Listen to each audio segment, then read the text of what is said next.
In 2003, Boeing announced their latest design, the Boeing 787 Dreamliner. With it, they promised to revolutionize commercial travel. The midsize widebody will feature a three-class seating configuration of 250 passengers, with wider seating, more legroom, bigger windows, and larger luggage compartments. The cockpit will feature state-of-the-art navigation system and complete mechanical control, even if the electric system malfunctions. Also, more efficient swept wings and chevron-shaped motor tips for a quieter ride. It will be the world's most fuel-efficient commercial plane, using 20% less fuel, faster traveling time at cruise speeds up to 0.85 Mach. Structurally, it will be made of carbon fiber and plastic composite that will be 4 times stronger yet 40% lighter than conventional aluminum plating. Now, with big innovation like these comes bigger management decisions. Will Boeing make the Dreamliner a dream come true?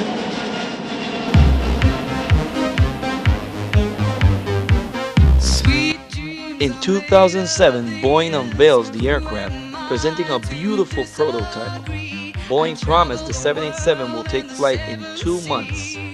It was supposed to be the aerospace giant's next big profit maker, but that dream is fast turning into a nightmare. Boeing has delayed the Dreamliner again. Engineers have found a glitch, once again delaying delivery of hundreds of orders of aircraft. Ladies and gentlemen, this is your captain speaking. I've turned the fasten seatbelt sign back on because shit is about to get real. After the merger with McDonnell Douglas, Boeing began to outsource most of their components to maximize profit. Following business models like Toyota for the 787, 70% of its production was made offshores by suppliers from Italy, Japan, Korea, UK, within others, including the carbon composite fuselage that has to be shipped from another plane, the Dreamlifter, to reach assembly. By putting it all together and putting a Boeing sticker on it at the end.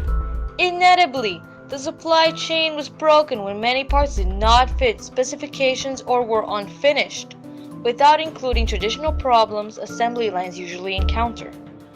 Not to be said they weren't born, Dr. L. Hart Smith, a Boeing aerospace engineer, wrote the paper, Outsourced Profits, the Cornerstone of Successful Subcontracting, where he mentions the dangers of excessive outsourcing and the subcontracted costs that may arrive. Make-to-buy decisions should not be made until after the product has been defined and the relative cost established. He says, outsourcing requires considerable additional upfront effort in planning to avoid sub-assemblies that do not fit together at final assembly, increasing the cost by order of magnitude more than it was saved by designing in isolation from work allocation activities. In 2008, the International Airspace Mechanics Union went on a strike against Boeing due to the excessive outsourcing, pension cuts, and the announcement of moving the 787 to a second plant for the 787 Dreamliner in South Carolina. It was that we can't afford to have a work stoppage, every 3 years. The benefits of the union are the partnership's attitude of the employees and the traditional quality and professionalism mentality, in which it emphasizes that quality and safety are the most important principles. In South Carolina, the management directive is to meet the schedule due to a 2-year delay and, where meeting the deadline, goes over any other concern, even safety. Something that in the case of handling thousands of lives internationally should never be undermined. Problems like this in the future can turn an outsourcing strategy into an externality. And that is where externalities come from, that notion of let somebody else deal with that. I got all I can handle myself. Quickly, after its maiden flight, after assembling more than 50 Dreamliners, trouble arises. Cases like fuel leakage, cracking windshields, and the most dangerous yet hardest problem to solve, battery fires. On 2013, one of ANA's 787 Dreamliner had to make an emergency landing due to a fire caused by one of their high-performance lithium-ion battery. 2 weeks before, another plane had caught fire in Boston, Massachusetts. After several investigations, ANA and Japan Airlines decide to ground their 787 fleets. 24 hours later, the FAA grounds all fleets of the Boeing 787 Dreamliner.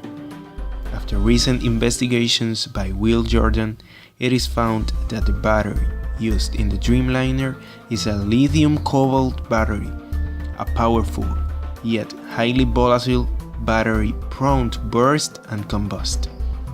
After being warned, Boeing still decided to use this battery with minor adjustments.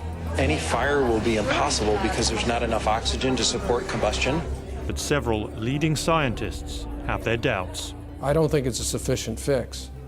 Even inside that steel box with all of its fortifications, all the elements are still there for fire. Even if the FAA makes the final decision of all flying safety in America, it is known that the FAA delegates next to the aircraft manufacturer, since many of the regulators will lobby on behalf of Boeing.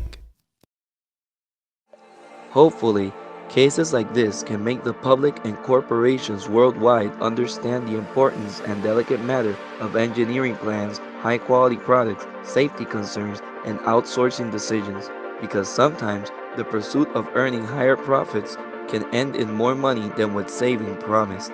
Like the old saying goes, do it right or do it twice. It has been our pleasure to serve you. Thank you and a very good morning.